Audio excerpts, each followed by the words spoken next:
Friends, কেমন আছেন আপনারা? আশা করছি সবাই খুব ভালো আছেন, সুস্থ আছেন আর স্বাভাবিক আছেন। আজকে এখন প্রায় ঘড়িতে ৫টা মতো বাজে। আর বাইরেটা দেখেছেন? আকাশটা কি সুন্দর লাগছে।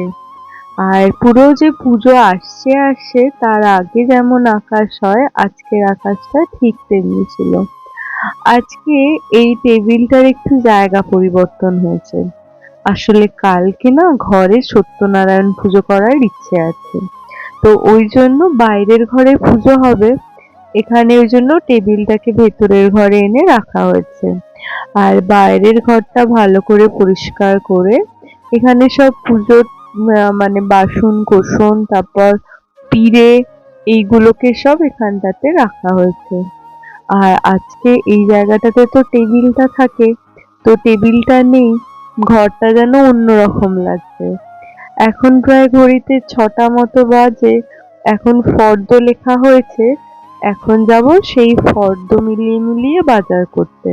আমাদের যিনি ঠাকুর মশাই পুজো করবেন সেখানে একটা সুবিধা হয়েছে, সেটা হলো আমরা তাকে মূল্য ধরে দেব, তিনি তার প্রয়োজনীয় মতো সমস্ত দশকর্মা বাজার উনিই করে নিয়ে আসবেন। কিন্তু এছাড়াও কিছু কিছু জিনিস সেগুলো উনি আনবেন না, সেগুলোর লিস্ট আমাদেরকে পাঠিয়েছে। তাও কম করে 12-15 রকমের জিনিস আছে, তো এখন বেরিয়েছি সেগুলোই আনতে। এখন গেছিলাম আমরা কালকের জন্য যেই দোকানটা থেকে মিষ্টি আর কি অর্ডার দেব, সেই দোকানটা থেকে মিষ্টির অর্ডার দিতে। ওখানে গরম গরম সিঙ্গারা ভাজছিল, তাই জন্য ওখান থেকে সিঙ্গারা নিয়ে আমরা একটুখানি খেয়ে নিয়েছিলাম। আর এখন আর কি আমরা রোডের ওপরেই দাঁড়িয়ে সিঙ্গারা খাচ্ছিলাম। তখন দেখেছি, আপনারা হয়তো অনেকেই জানেন যে আজকে বুদ্ধদেব ভট্টাচার্যের প্রয়াত হয়েছেন, তাকেই উদ্দেশ্য করে এখানে একটা মিছিল বেরিয়েছিল। আর এত বড় মিছিল কি বলবো। তারপরে আমরা চলে এসেছি গঙ্গার পাড়ে। বাড়ির সামনে গঙ্গা হওয়ার এটা একটা বড় সুবিধা। যখনই গঙ্গার জলের দরকার পড়ে তখনই বাড়ির সামনে থেকে গিয়ে টুক করে গিয়ে গঙ্গা জল নিয়ে আসা যায়। এর আগে যদিও আমি অনেকবার অনলাইন থেকেও গঙ্গা জল এনেছি, কিন্তু 18 টাকায় 100 গ্রাম গঙ্গা জল দেয়, তাতে কি আর পোষায় বলুন। তাই জন্য আজকে একদম গঙ্গার সামনেই চলে এসেছি, এখান থেকেই আর কি গঙ্গার জল আমরা ভরে নেব। তো ওই জন্য একটা আর কি বোতল কিনেছিলাম, 10 টাকা দিয়ে যে বোতলগুলো পাওয়া যায় না, সেই বোতলগুলো। আর এঁঠো করিনি, সেই জলটা পাশে ফেলে দিয়ে এই বোতলেই একদম ঠাকুরের জন্য গঙ্গার জল ভরে নেব। আর এখান থেকে একটু গঙ্গামতিও নেব ভাবছিলাম, কিন্তু এখন না এখানে গঙ্গামাটি একটুও পেলাম না। বা মুদিখানা দোকানে আবার এখানে গঙ্গামাটি রাখে। এটা আর কি এরপরে চলে এসেছি দশকর্মায় যে সমস্ত টুকিটাকি জিনিসগুলো কিনতে বলেছিলেন ঠাকুর মশাই, সেই জিনিসগুলো কিন্তু চলে এসেছে। আমি আমার বিয়ের পর থেকে যতবারই দোকান বাজার করি বা পুজোর কেনাকাটা করি, তখন আমরা এই দোকানটাতেই আসি। যখন আমরা বিয়ের পর এই দোকানটাতে আসতাম, তখন কিন্তু এই দোকানটা এত বড় ছিল না। এখন এসে দেখছি বেশ সুন্দর করে দোকানটাকে সাজিয়েছে। তো এখান থেকে দশকর্মার জিনিসপত্রগুলো কিনছি। সামনে দেখছি কত ধরনের প্রদীপ, ঘট এগুলো রাখা আছে। এরকম মাটির জিনিস তো এখন চট করে দেখাই যায় না, তাই ভাবলাম এগুলো আপনাদেরকে দেখাই। আর এই যে এই ছোট ছোট প্রদীপগুলো দেখছেন, এইগুলো 1 টাকা করে দাম।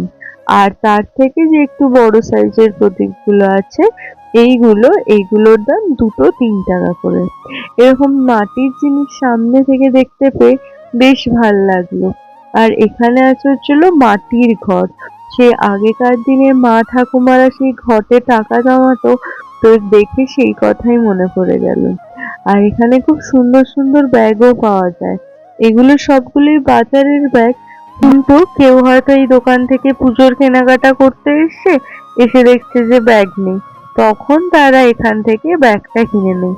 আজকেও আমাদের সেরকমই হয়েছিল, তাই আমরা এখান থেকে একটা ব্যাগও কিনে নিয়েছি। একদম কিনে নিয়ে চলে এসেছি ফলের দোকানে। আর এখানে বিভিন্ন ধরনের সুন্দর সুন্দর ফল রাখা ছিল, এখান থেকে আমরা 5 রকমের ফল 2 সেট করে নিয়ে নিচ্ছি, যেরকমটা আর কি ঠাকুরমশাই বলেছিলেন আর কি। আর এরকম জিনিস দেখলে বাইরে এখন যারা থাকে তারা এরকম দেখে শুনে এইভাবে বাজার করাটা হয়তো খুব মিস করে, যেটা কিনা আমরা কলকাতায় থাকি বলেই এটা হয়তো সম্ভব হয়। তো যাই হোক, কথা বলতে বলতে আমাদের ফল কেনাও হয়ে গেছে। এরপরে এসেছি ফুলের দোকানে। কালকে আমাদের এখানে নাগপঞ্চমী আছে, তাই কলা, তারপরে ডাব এই সমস্ত কিছুই আজকে আর পেলাম না। এগুলোর জন্য আবার কালকে সকালবেলাতে বেরোতে হবে। তো এখান থেকে আমরা ফুল নিয়ে নিয়েছি 12 রকমের ফুলের মালা আর 2 রকমের ফুলের মালা আলাদা। তো ফুল নিয়ে এরপরে এসেছি এই দোকানটাতে। সত্যনারায়ণের পুজোতে ঠাকুরমশাই নারকেল নাড়ুর কথাও লিখেছিলেন। তো এই দোকানে বেশ সুন্দর রেডিমেড নাড়ু পাওয়া যাচ্ছিল। এক একটার দাম নিয়েছে জানেন 6 টাকা করে। তো এখান থেকে 10টা নাড়ু নিয়েছি। আপনাদেরকে বলছিলামই আগে যেখানে কলা পাওয়া যাচ্ছিল না, তো কলা নিতে চলে এসেছি আরেকটা দোকানে। এসে দেখি এই বড় সাইজের একটা নতুন ধরনের ফল। তো ওনাকে জিজ্ঞেস করাতে বললো এটা নাকি আঙুরেরই বড় ভাই।